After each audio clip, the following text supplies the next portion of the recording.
Picture this.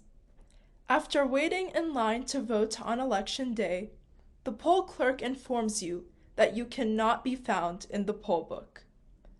Therefore, your only option is to vote via provisional ballot. How far would you go for your I voted sticker? If necessary, you should use a provisional ballot to vote. While it may sound intimidating, it is simply a safety feature for voters.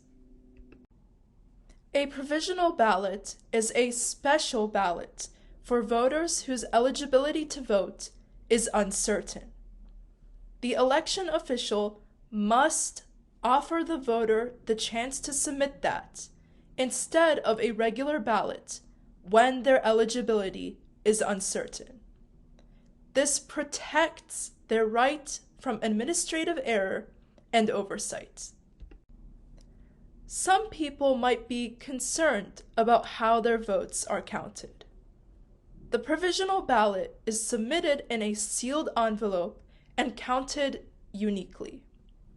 After being cast, the provisional ballot is kept separate from other ballots until after the election. Local election officials then review the voter's eligibility and will count their provisional ballot if deemed eligible. In West Virginia, the voter can visit www.wvsos.com to track the status of their ballot. In addition, there are critical reasons to vote using the provisional ballot if necessary. First, you have a right to vote. Second, the vote does indeed count. In cases where provisional ballots did not count, it was because the voters were found to be ineligible. For example, the voter did not register to vote.